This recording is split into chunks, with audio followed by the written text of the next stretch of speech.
Welcome to another interview with Vocero Hispano. The city of Wyoming has begun to integrate new tactics to solve more crimes, find stolen vehicles, and make more arrests. But it has also experienced more domestic violence cases within the past few years.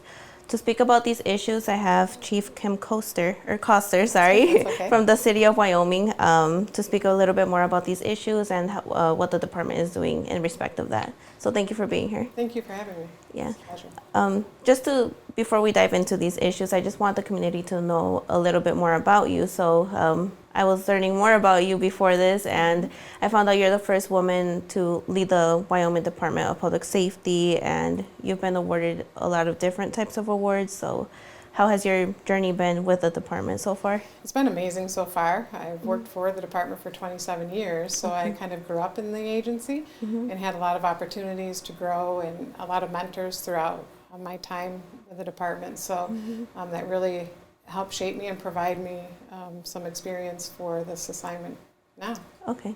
And I was reading too that you're currently leading 99 officers and 38 firefighters. So that's a pretty big deal. So congrats on that. Thank you. Thank you. They're all amazing people. When you have great people to lead, it makes the job a lot of fun and pretty easy. Yeah. And then another thing that I wanted to speak about is Governor Whitmer, I want to say, appointed you to the MCOL. So it's the Michigan Commission on Law Enforcement Standards just this year. So can you speak a little bit more about what that commission is or focused on? Sure. The commission is focused on setting standards for law enforcement in terms of training, education, hiring, selecting candidates to be police officers. So a really important commission because it really sets out the acceptable standards that officers or that candidates have to meet before they can become police officers and be licensed in the state of Michigan. Okay. So what are some of the duties, I guess you could say, that you are doing within the commission now? Sure. Well, again, we look at some of the standards, make sure that they are measuring the things that are important that the community wants in a police officer. So it's not just the education, the testing, the physical testing, but it's also the character. The commission is very concerned about ensuring that people that enter this field are people of good moral character and that they've lived their lives in preparation for service. Okay. Congrats on that too. Thank you. A big deal as well. And within the city of Wyoming, I know that you guys just put plate readers around the city. Can you speak a little bit more of what the plate readers were added for? Sure. They are in 6 locations throughout our city. So you have 2 cameras in each location, so 12 cameras throughout the city.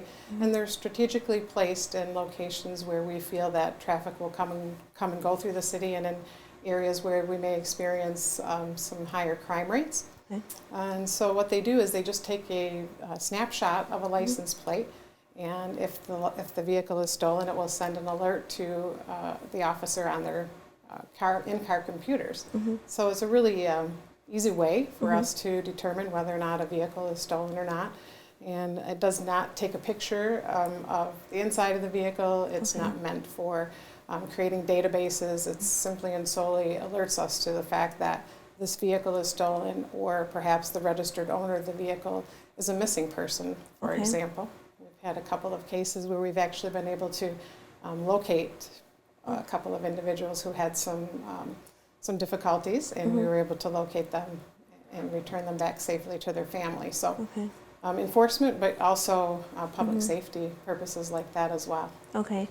For the cameras, you mentioned that it's helped you solve missing persons cases and that kind of stuff. But are you guys also using it for traffic violations? So like maybe running a red light or speeding or anything like that? No, the license plate readers are not used for traffic enforcement. It's solely used, for example, if there was a crime that was committed, we may be able to look at the cameras. If there was a description of the vehicle, we may be able to look at the camera and see that a vehicle matching that description passed by. Okay. And then we would be able to get the license plate and do some follow-up from there. Okay. How would you say it has impacted the city itself? It's had a major impact on our ability to solve crime and our ability to apprehend people who are violating some pretty serious laws when we talk about stolen vehicles and robberies, shootings, and things of that nature. We're able to better investigate those types of cases. So it's had a very good impact on the community. Okay. Has it decreased any types of crimes? Or do you think it's a little too early to just say? Yeah, I think it's too early to tell whether or not it's decreased. I think it will just continue to be one of the tools that we have in our toolbox to solve crime. Okay. And do you plan on adding more plate readers throughout the city, or 6 is okay for right now? We hope 6 is good for now. We do hope to increase that. There are a couple of businesses in our community that have considered, and one that has actually purchased a camera of their own. Okay. So businesses can, if they're having issues, they can purchase a camera, and then our system, we would be able to access that camera. Okay. And that would be a way that we can work together with our businesses. That's good. I think that's a good start. I'm not sure if the city of Wyoming has experienced a lot of vehicle thefts, but I know that the city of Grand Rapids has, so I think that's a good tactic that you guys have started using. We have experienced a record number of stolen vehicles over the last couple of years, and this year about 150, 175. We're probably approaching the end of this month, so it's a significant amount, and many of them are being stolen by juveniles, and so that's another issue that's very concerning to us when we have young people stealing cars, driving them around recklessly, and then even more concerning is committing other crimes with those vehicles. So we're seeing an increase in juveniles involved in robberies and shootings and major crimes like that. So it starts out as maybe a property crime and ends with something pretty serious. Okay. Yeah, that's one of the issues I have noticed throughout the city, not just, well, I guess I could say in the county of Kent. So, but another thing within the city of Wyoming I've noticed is domestic violence cases. And I just wanted to specify a little bit more of what domestic violence means. Because I feel like a lot of people think it's just a relationship, like a partner, intimate partner type of relationship. Is that the case that you have seen in Wyoming? Well, it can include partnerships like that, and it can include roommates. It can include family members that you live with. So, it's a wide range of relationships that you're talking about. And yes, we've seen an increase in domestic violence over the last couple of years, and unfortunately in the city of Wyoming we've had a few major cases this year with devastating impacts. We've lost 6 people to domestic violence, and 3 of those were children. So it's a really serious issue, and there is help out there if you're involved in a relationship that has a violent component to it. I would just really encourage you to seek help, and there's the YWCA, Safe Haven Ministries. We have a lot of organizations that really want to help you. You mentioned that you have seen an increase throughout the years. Why do you think it has happened? Well, I don't know if it could be a number of things. It could be that there's more awareness now and people feel more comfortable in reaching out for help.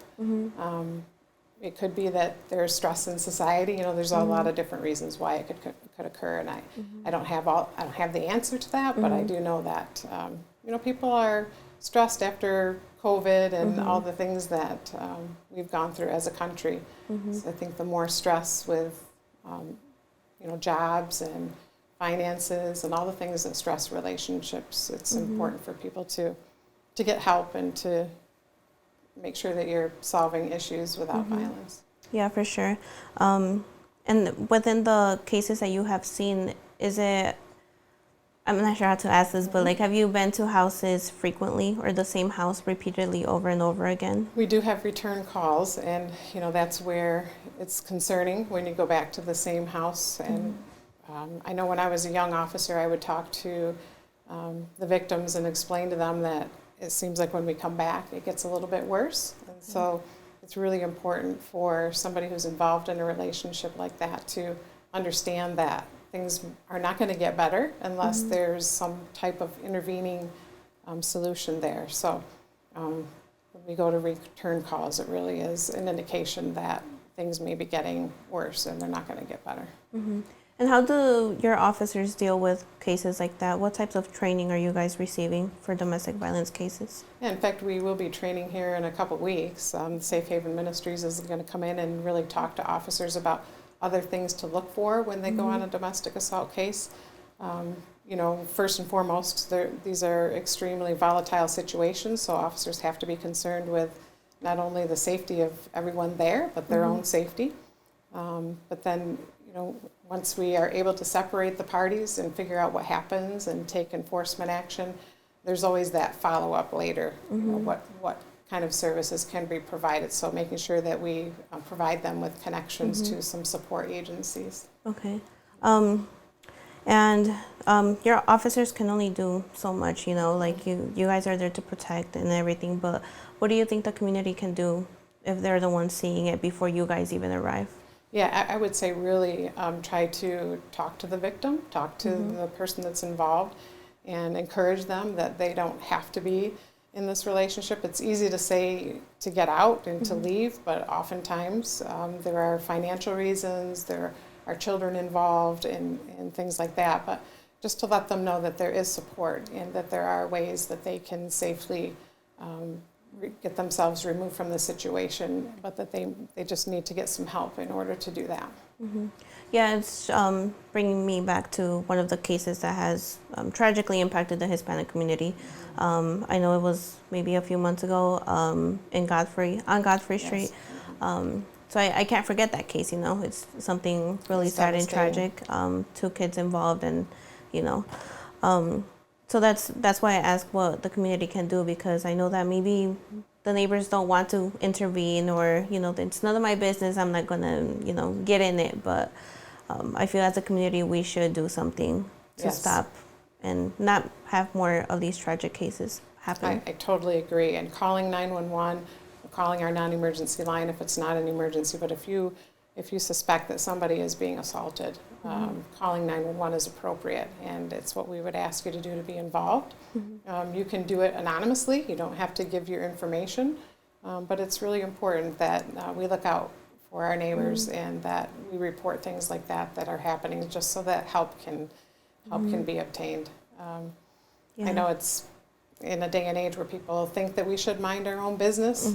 When it comes to safety, it's important that that we step up and we do that to help a person who might be in a relationship like this and is afraid to make that call themselves, or physically can't because they're in a situation.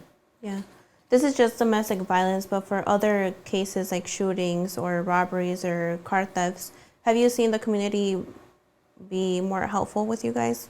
Or if they're witnesses, have they told you guys that they're witnesses? We have received an adequate amount of cooperation, but we could see more. We really encourage people to get involved and to, you know, again, call it and say something if you see something, I think is what Silent Observer says. I think that being able to call anonymously again is a benefit to someone who doesn't maybe want to get their name involved, but calling 911 or reporting something through Silent Observer is a really good avenue to help keep the entire community safe. We have to work together. Okay, and then like I mentioned, I interviewed the chief of police of Grand Rapids, and we were speaking a little bit of the scars that there is of police officers. Is this the same case for the city of Wyoming? In the city of Wyoming, we're experiencing some retirements, so it is a little bit difficult to keep up at this point, and not as many people are going into law enforcement than have in the past. So it's a little more challenging. Recruitment is something that we are working very hard at. So far, we're doing pretty good, but I would encourage anyone who has an interest in law enforcement to apply. To even if you're not at that point yet, where you need to go to an academy, perhaps we have cadet positions that they could apply and work as a cadet while they go to school. And we also provide tuition reimbursement. So if somebody wants to get involved in law enforcement, we will help to pay for their police academy. Okay, that's great. I think I approve of that. Is there anything else that you would like the community to know about maybe the department or yourself? Sure. I guess I just want to thank the community, especially of Wyoming. We've just enjoyed an amazing relationship with our community, and we're here for you. If there's anything that we can do to make life better, just call. We're more than happy to come to your event or to just be a partner in what you're doing to make the community a better and a safer place to live. Okay. Thank you for all that you do, for serving the community, and just for doing great things. Thank you. I appreciate it. Thanks for having me today. Yeah. If to report a crime, if you've ever witnessed or been a victim of a crime, we do have the numbers on screen. Like she mentioned, there's silent observer. You don't have to give your identification. The number is on screen at 616-774-2345, and the city of Wyoming as well, which is 616-530-7309. For more interviews in English or in Spanish, you can visit our YouTube page, El Vocero Hispano TV, or our website at elvocerous.com. Thank you.